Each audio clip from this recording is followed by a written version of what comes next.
right, it's recording. Cool. All right. Well, here it is. Trident dive.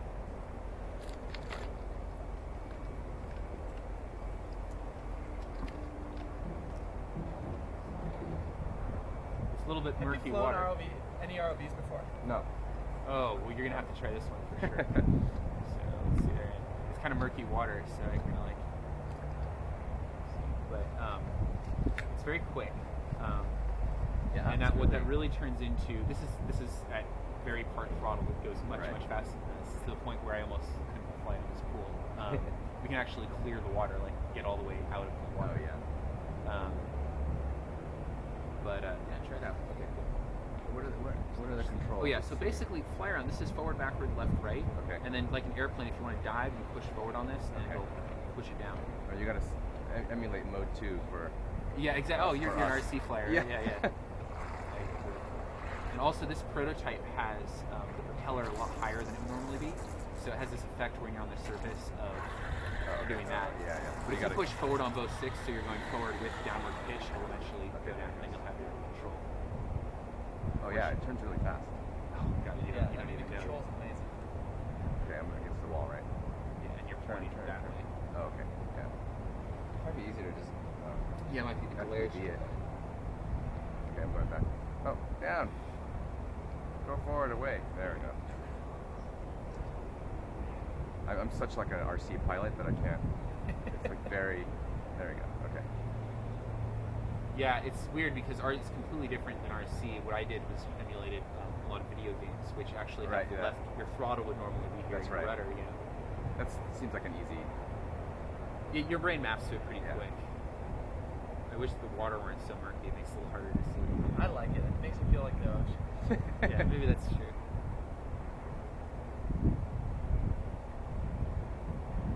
Yeah, it's very responsive. The cool thing about this is like the stakes aren't as high, right? Like if you give someone a Phantom at first, you like. They're like, oh, I don't know what you do, and they just jam this thing. So I'm gonna increase your throttle just a little bit.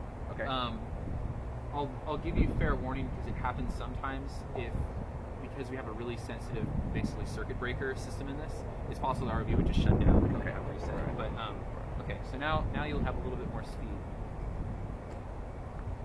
Can I stand on the edge here? Oh yeah. Or you probably want to stay on the ladder. Yeah.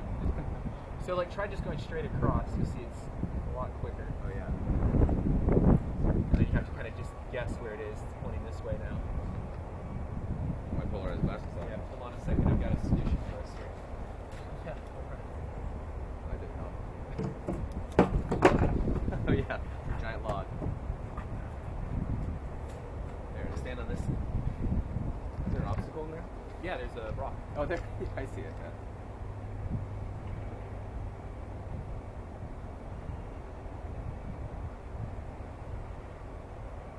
And the rock actually has a cave in it too, so it does. Without as much glare, we could look at the screen and you could like see the cave and then navigate to go through it. My favorite though is just pointing to some point of the pool and just going in a big long straight line. Because transects, as you know, are kind of the holy grail of underwater exploration. Yeah. It's funny, if I stop thinking, I end up doing better. I end up going into RC mode. Oh yeah. So then you'll see me like stop. Whoa, sorry.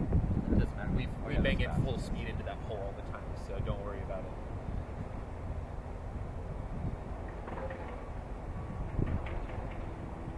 That's like still what? That's 3. It's still part of that. Oh yeah, this is. So it just goes. And imagine the first person view you have when you're going through that kelp forest or something. It's an awesome experience. The other thing I can show you footage of is when we come up to fish, they don't treat. I mean, you scuba dive all the time, and you know how the environment acts around you, and it's completely different with this. Fish come right up to it, and they kind of swim around it like they wonder if it has food. They're not. They don't treat it like a person. It didn't show up on their like playlist. It's not on there. Yeah.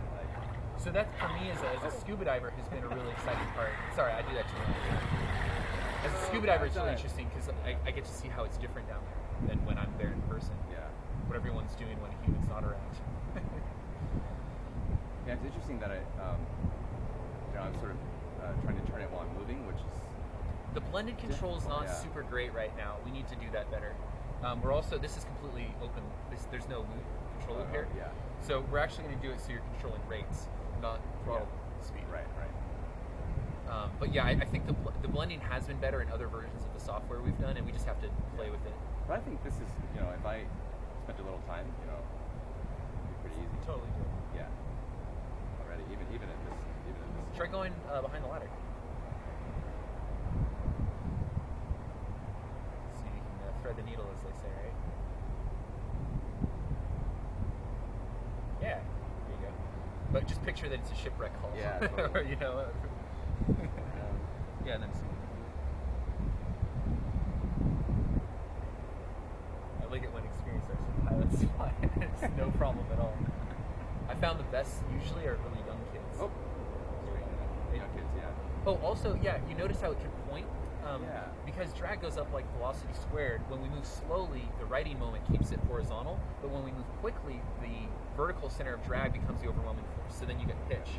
So when you're flying close up to like a shipwreck or something, or a rock wall, you can slowly go up and down and inspect it. But then when you want to like zoom up to the surface or down to the bottom or over the, you know, over the contour of the hill, you can keep that pitch moment. Which is a big deal, like, because a lot of times when you're flying other types of ROVs, to go down is just Right. you know?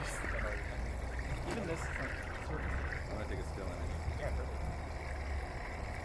And the joystick have to jiggle, at least